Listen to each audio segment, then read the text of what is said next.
कृषि दर्शन के देखिया जब संगवारी मन ला किसान मितान के राम राम। संगवारी हो कृषि दर्शन के ज्ञान वर्षा में आप मन के स्वागत है। भाई संगवारी हो एक बात ला बताओ कि हमारी ये दुनिया में सबले कीमती और महत्वपूर्ण चीज का है? हाँ, हीरा मोती सोना चांदी, यही ला कहा था ना। फिर सोचो संगवारी हो, यदि कोनो मनखे ला जोरदार भूख लागत हवे और ओकर सामने में एक थाली में हीरा मोती दे दो और दूसरा थाली में बढ़िया रोटी साग भात सब्जी में भी कौन से भिंडी यानी कि रमकेलिया के अमटाहा सब्जी ले दो, तब काला पसंद कर ही? स्वाभाविक है संगवारी हो वह रोटी सब्जी ला ही पसंद कर ही। काबर की संगवारी हो सोना के खोदैया ला घलोक भूख लागथे, हीरा के गढ़ैया ला घलोक भूख लागथे और मोती के निकलैया ला घलोक भूख लागथे। संगवारी हो तो सबले बड़े कीमती चीज है भूख, और भूख ला मिटाते हमारी धरती मैया। हाँ तो संगवारी हो आज हम यहाँ गोड़ बात करबो भिंडी के देखभाल और रोग प्रबंधन के विषय में। तो संगवारी हो ढेर अकन गोड़ बात करना है आप मन से, लेकिन ओकर से पहले आपन बर है कुछ खास।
संगवारी हो कार्यक्रम में एक बार फिर से आप मन के स्वागत है। जैसे कि आज हमन गोड़ बात करबो कि भिंडी के देखभाल, भिंडी के खेती में देखभाल और रोग प्रबंधन के विषय में, और ये विषय में ढेर कन चर्चा करे बार आज हमारे संग में हवे कृषि वैज्ञानिक डॉक्टर CP खरे जी। खरे जी हमारे कार्यक्रम में आपके बहुत बहुत स्वागत है।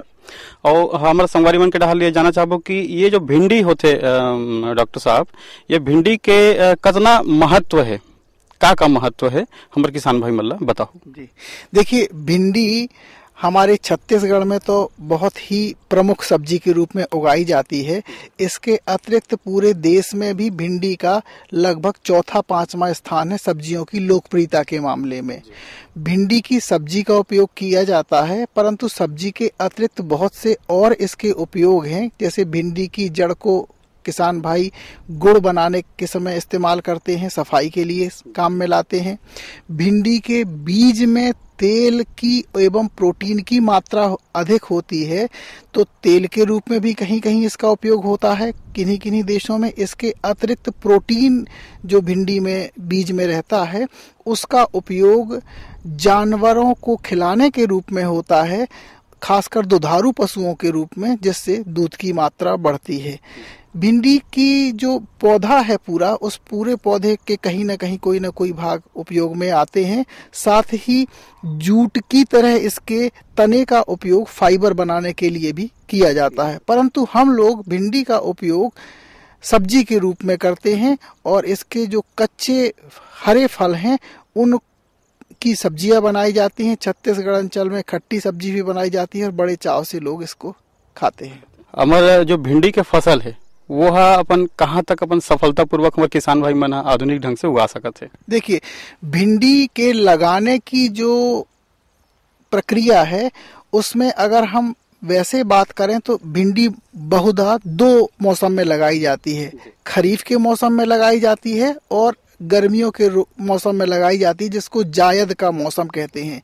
ये उत्तर भारत और मध्य भारत में यही प्रचलित है। छत्तीसगढ़ अंचल में हम भिंडी को थोड़ा और ज्यादा समय में भी लगा सकते हैं हम, क्योंकि ठंड यहाँ तुलनात्मक रूप से कम होती है।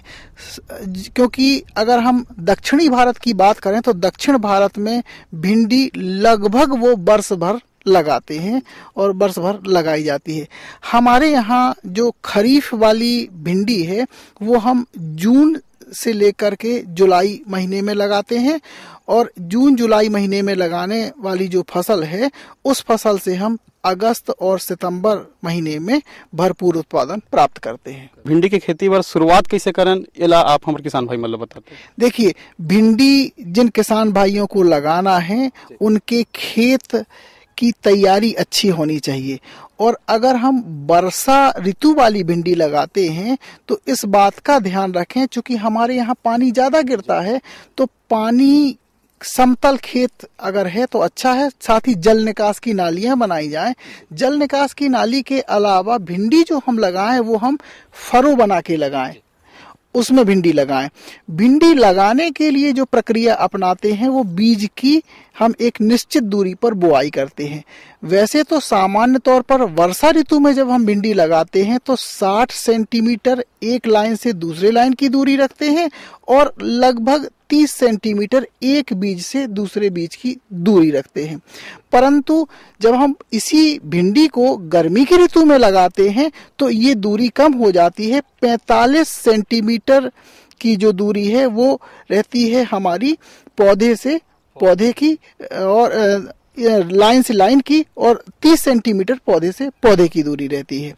इसमें इस बात का जरूर ध्यान रखना है कि कई बार ये समस्या आती है कि किसान भाई कहते हैं कि हमारे पौधे पर्याप्त नहीं हैं और जो आपने उत्पादन बताया था वो नहीं मिला।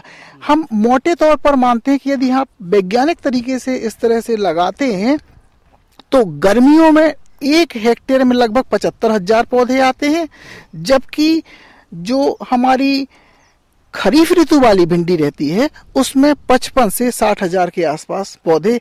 अगर इतने पौधों की संख्या है और इनसे आप उपज प्राप्त कर रहे हैं तो निश्चित रूप से मानिए कि आपको उत्पादन अच्छा मिलेगा। लगाने के पूर्व एक और बात ध्यान में रखें, जातियों का चयन आप अपने हिसाब से करें। जो आप अगर बाजार में उपलब्धता किस तरह की भिंडी की है, कैसा लोग पसंद करते हैं, उसको भी हमें ध्यान में रखना। छत्तीसगढ़ अंचल में सामान्य तौर पर हम लोग छोटी भिंडी इस्तेमाल करते हैं, जबकि पश्चिम बंगाल में लंबी वाली भिंडी चलती है, तो इसका भी ध्यान रखेंगे। साथ साथ अगर आपके क्षेत्र विशेष में कोई रोग व्याधि की समस्या है और उससे संबंधित बीज रोगरोधी उपलब्ध है तो उसको लगाना चाहिए। बीज लगाने के पूर्व इस बात का जरूर ध्यान रखें कि उस बीज को उपचारित कर लें। उपचारित करने के लिए भिंडी में सामान्य प्रक्रिया है कि कार्बिंडाजिम एक ये दवा होती है, इसका जो बीज उपचार करते हैं वो बीज उपचार में हम 2% का घोल बना, यानी हम क्या करें कि 2 ग्राम कार्बिंडाजिम लें, उसको 1 लीटर पानी में घोल बना लें और इस तरह के घोल में हम बीज की बुआई करने के पूर्व बीज को डाल दें और लगभग 2 घंटे के बाद निकालें उस बीज को और फिर उसके बाद बुआई करें। डॉक्टर साहब, जिसे आप बताए हो कि बरसात के ऋतु में अपन ला ज्यादा फसल मिलते और ग्रीष्म ऋतु में अपन ला कम फसल मिलते करके, तो एकर पीछे क्या कारण होते कि भाई वो समय में मतलब उत्कृष्ट फसल में ज्यादा लाभ मिलते हो? देखिए, उसमें क्या है कि वर्षा ऋतु में हमें जो पौधे की संख्या है वो कम रखते हैं, लेकिन बरसात होने की वजह से जो बढ़वार है भिंडी की वो ज्यादा रहती है। अगर जो 75,000 पौधे हमें लगभग उत्पादन दे रहे हैं वो हमें 55 से 60,000 पौधे में भी प्राप्त हो जाती है। और हम जो पौधे से पौधे की दूरी रखते हैं वो 45 सेंटीमीटर रखते हैं, जबकि हम वर्षा ऋतु में ये लगाते हैं तो 45 सेंटीमीटर लाइन की दूरी रखते हैं और 30 सेंटीमीटर हम पौधे से पौधे की दूरी रखते हैं। दोनों ही किस्में दोनों ही समय में उत्पादन अच्छा होता है। एक में हमें उत्पादन पर्याप्त प्राप्त करने के लिए पौधों की संख्या ज्यादा रखनी पड़ती है, बीज की मात्रा थोड़ा ज्यादा देनी पड़ती है। जी। और डॉक्टर साहब, अधिक सुगर आप जानकारी देते हमारे संगवारी मल्ला संगवारी हो आप मन है ये जम्मो गोड़ बात लाना बिल्कुल कॉपी पेन में लिख के रखू। फिर अभी हो गए एक संदेश के बेरा, संदेश के बाद फिर आओ। ये लो और बताओ। बस। अरे ये क्या भैया जी, बस इतनी सी रासायनिक खाद? किसानी छोड़ रहे हो क्या? किसानी नहीं, नादानी छोड़ रहे हैं। मिट्टी की जांच कराई है, अब तो लालाजी जितनी जरूरत है उतने ही उर्वरक खेत में डालेंगे। हाँ, किसान भाई आज ही अपने जिले की नजदीकी भूमि परीक्षण प्रयोगशाला में मिट्टी की जांच जरूर करवाएं और मिट्टी में पोषक तत्व, नमी व पौधे के विकास को देखते हुए केवल जरूरत के अनुसार ही पोषक तत्व डालें। और हाँ, मिट्टी में गंधक, जस्ता, बोरोन जैसे सूक्ष्म पोषक तत्वों का पता लगाना भी न भूलें। उर्वरक और जैविक खाद के सही उपयोग से भूमि का उपजाऊपन बनाए रखें, उत्पादकता बढ़ाएं, खर्चा घटाएं और बहुमूल्य विदेशी मुद्रा बचाने में भी सहयोग दें। और हाँ, धीमी गति से नाइट्रोजन उपलब्ध कराने वाले उर्वरकों जैसे नीम लेपित यूरिया को प्राथमिकता दें और यूरिया का पत्तों पर छिड़काव करें। अरे वाह, तू तो सचमुच समझदार हो गया रे। अधिक जानकारी के लिए संपर्क करें जिला कृषि अधिकारी या किसान कॉल सेंटर। अम्मा खाना दे दो ना। सबर कर गोलू, अभी दाल नहीं गली है। तू फिक्र ना कर गोलू की अम्मा, अब की बार अपनी दाल खूब गलेगी। क्या मतलब जी? अब की बार NFSM के तहत दाल की पैदावार को बढ़ाने के तरीकों को दिखाने के लिए देश में 1000 क्षेत्र चुने गए हैं, जिसमें हमारा इलाका भी आ गया है।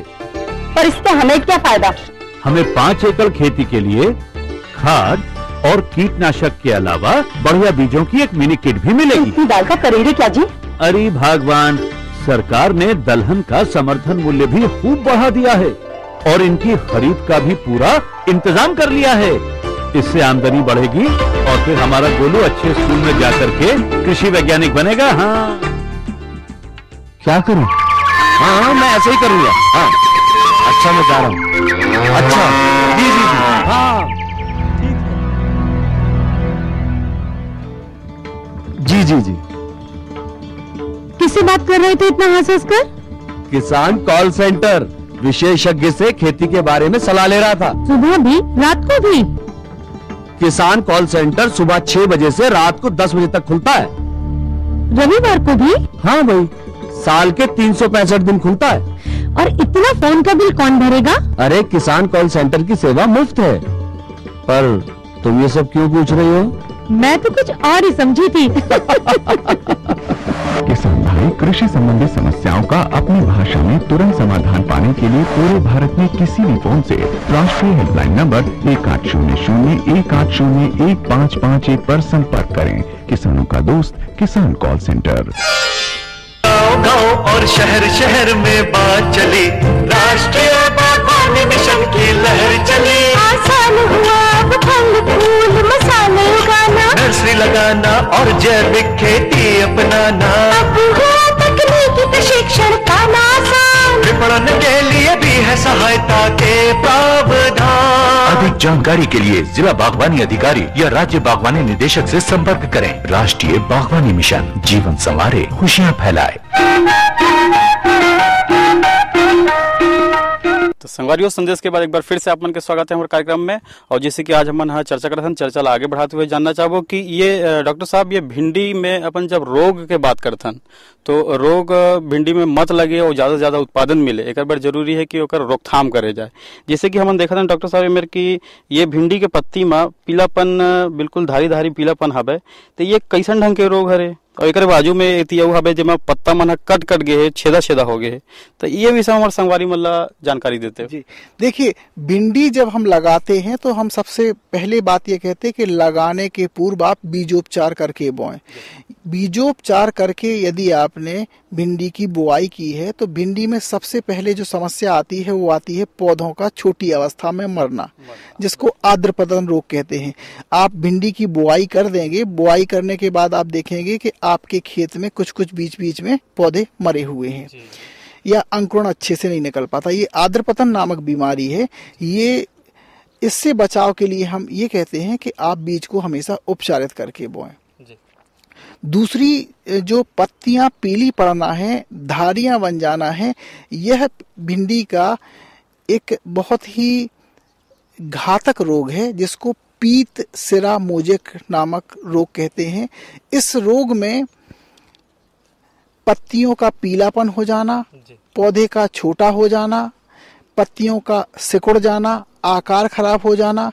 कई बार आप देखें कि शुरुआती अवस्था में यदि ये रोग आ जाता है तो ऐसे पौधे किसी भी उत्पादन को देने के योग्य नहीं रहते। और अगर ये बाद की अवस्था में रोग आता है और उन पौधों में जो फल बनते हैं वो फल पीलापन लिए हुए होते हैं, कड़े होते हैं, जो विक्रय की दृष्टि से एवं उपयोग की दृष्टि से अनुकूल नहीं होते हैं। तो इस रोग से हमें बचाव यदि रखना है तो सर्वप्रथम इस बात का ध्यान रखेंगे कि इस रोग का प्रकोप ना हो।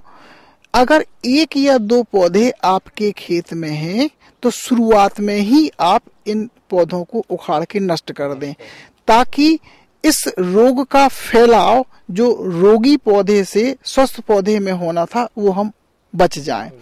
रोगी पौधे से स्वस्थ पौधे में इस रोग का फैलाव एक सफेद मक्खी नामक कीट होता है, उसके द्वारा होता है। सफेद मक्खी जो कीट है वह रोग के वाहक का कार्य करती है। यह रोग विषाणु जनित रोग है, इसलिए इस रोग का एक बार आक्रमण हो गया तो वह पौधा पूरी तरह से रोग ग्रसित हो जाता है, उसके ठीक होने की संभावना नहीं रहती है। दूसरा, फिर अगर रोग आ गया है, आपने इस तरह का कार्य भी कर दिया है, तो हमें जो सफेद मक्खी नामक कीट है जो रस चूसने का कार्य करती है, उस रस चूसने वाले कीट के नियंत्रण के लिए, रोकथाम के लिए भी हमें उपाय करने पड़ेंगे और उसके लिए हम कई तरह की कीटनाशक दवाइयों के छिड़काव करने की बात करते हैं। सामान्य तौर पर जब आप भिंडी लगाते हैं उसके बाद 30 से 40 दिन की अवधि में यह रोग आपको बिल्कुल निश्चित रूप से कहीं ना कहीं दिखने लगेगा।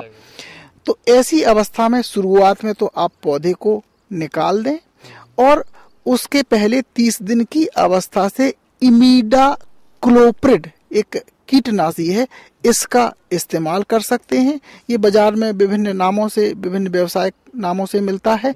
इमीडाक्लोप्रिड दवा का इस्तेमाल करें। अगर इमीडाक्लोप्रिड में हम नीम का तेल 4 मिलीलीटर प्रति लीटर की दर से भी मिला लें तो ये और अच्छा रहता है। तो हमारा पूर्ण रूप से कीटों से संरक्षण हो जाता है। इस तरह का हमें जो छिड़काव करना है वो छिड़काव हम लगभग 3 से 4 बार पूरी फसल अवधि में करते हैं, परंतु सामान्य तौर पर हम ये देखते हैं कि जो छिड़काव करने की है अगर जरूरत पड़े तो 10 से 12 दिन में पुनः हम इसका छिड़काव कर देते हैं। तो इस रोग से हम बचाव कर सकते हैं। इसके अतिरिक्त कुछ प्रजातियां भी ऐसी हैं जो इस रोग के प्रति प्रतिरोधी हैं। यदि वो प्रजातियां आप उगाते हैं तो उनमें रोग या तो नहीं लगता है या कम लगता है। ये है। इसके अतिरिक्त आप देखिए जो कटी वाली बात की, ये शुरुआत में एक कीड़ा रहता है, वह कीड़ा पत्तियों को खाता है, खासकर शुरुआत वाली अवस्था में। इंडोक्साकार्ब एक कीटनाशी है, उस कीटनाशी का आप एक बार फसल की बुआई के 15 से 17 दिन के बाद अगर एक बार छिड़काव कर दें तो इस तरह के जो पत्तियों को खाने वाला कीट है इससे आप सुरक्षा पा सकते हैं। अब और हम इसमें यदि बीमारियों की चर्चा करें तो जैसे ही सितंबर का महीना शुरू होता है, सितंबर के महीने में भिंडी में पत्तियों के ऊपर धब्बा, पत्तियों में काला काला नीचे की सतह पर जमा होना, यह एक बीमारी दिखाई देती है। जब यह बीमारी दिखाई दे तो ये मान के चलिए कि यह पत्ती धब्बा रोग है या यह कवक जनित रोग होता है। इस रोग से बचाव के लिए मेनकोजेब जो दवा है वो 2.5 ग्राम दवा 1 लीटर पानी की दर से छिड़काव करें तो वो छिड़काव करने से इस रोग से भी हम उपचार आराम से कर सकते हैं। कई बार किसान भाई हमारे लेट अवस्था में लगाते हैं भिंडी, और उनकी जो लेट अवस्था में भिंडी लगाते हैं तो हमारे छत्तीसगढ़ अंचल में भी पत्तियों के ऊपर सफेद सफेद धब्बे दिखाई देते हैं। ये धब्बे पत्ती की ऊपरी सतह को कवर कर लेते हैं, इससे पौधा कमजोर सा प्रतीत होता है और उसकी जो उत्पादन क्षमता है वह घट जाती है। इसके लिए हम इसमें सामान्य रूप में सल्फर नामक दवा 2.5 ग्राम से लेकर के 3 ग्राम पाउडर 1 लीटर पानी में घोल बनाए और इस दर से जो दवा का घोल बनेगा उसका छिड़काव कर देते हैं। कई बार किसान भाइयों की ये रहती है कि हम इसमें को हमारी फसल अच्छी हरी भरी रखे, मजबूत रहे, तो क्या बीच में खाद पानी दें?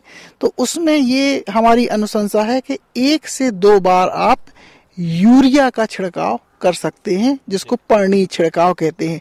अन्यथा खाद की जो समस्त मात्रा है, खासकर पोटास और फास्फोरस की, वो शुरुआत में ही देना है, बीज की बुआई के समय देना है।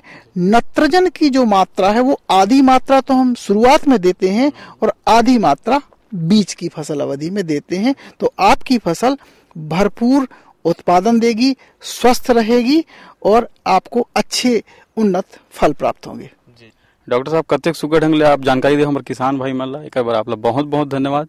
संगवारी हो, आप मन भी कतेक सुगर ढंग ले जम्बो गोड़ बात ला सुने हो, तो एला बिल्कुल अपन खेत में एक प्रयोग ला करहु और अधिक से अधिक लाभ कमाहू। अब ढेर अकन चर्चा हो गए, ज्ञान के बात हो गए है, तब बारी आथे मनोरंजन के। तो आओ चलथन ये गीत बर।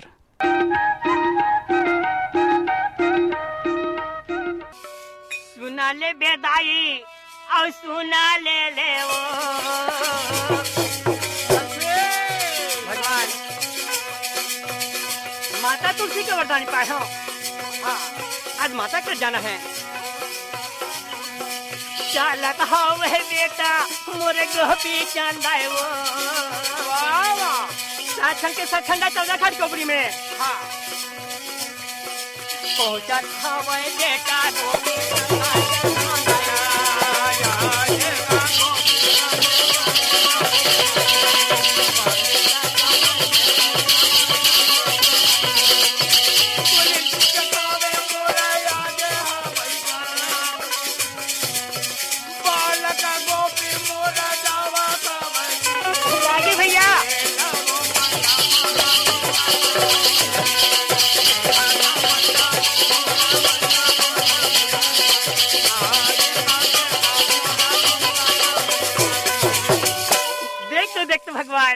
मैं आज माता के भवन में मैं पहुंच गया और वो समय में या जो मोला था या देखो मैं अंगना में आया हूँ मैया।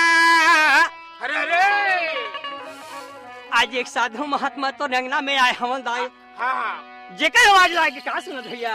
अच्छा, हे भगवान, काकर आवाज जैसे लगत थे, आज भी अंगना में जैसे आवाज लगत थे। जाके मैं पता लगा लेता हूँ। राहत तो दाई चेरिया है तो जाके जब पता लगाए कि थे हाय। हाँ, अब बड़ सुंदर लड़का, छोटे से बालक, बड़ा सुंदर घुंघराली बाल, छोटे से लड़का देख साधु के भेष में आए हैं। ए रानी माँ, तोरी आंगन में देख तू कतेक सुंदर छोटे से बालक साधु भिक्षा मांगे बर आहे। रानी है तो सुंदर कहे बेटी जाके सुंदर साधु ला भिक्षा दे के आ जा। रानी है तो सुंदर आवाज देकर जब कहे तो दासी का लेके चले थे। चला था वे माता मोरा चला था वही थाली में गया जे मोरा भिक्षा दारे हो।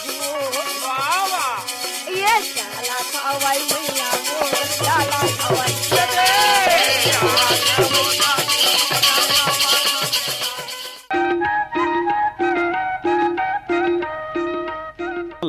संगवारी हो, यदि आप मन हमार मन से पत्र व्यवहार करना चाहत हो ता हमार मन के पता तो आप मन ला पता है।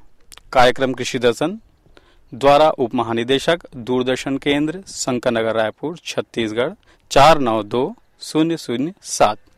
संगवारी हो, आपके मितान अगले अंक में नवा विषय के संग फेरा ही, तब तक बर जय जोहार।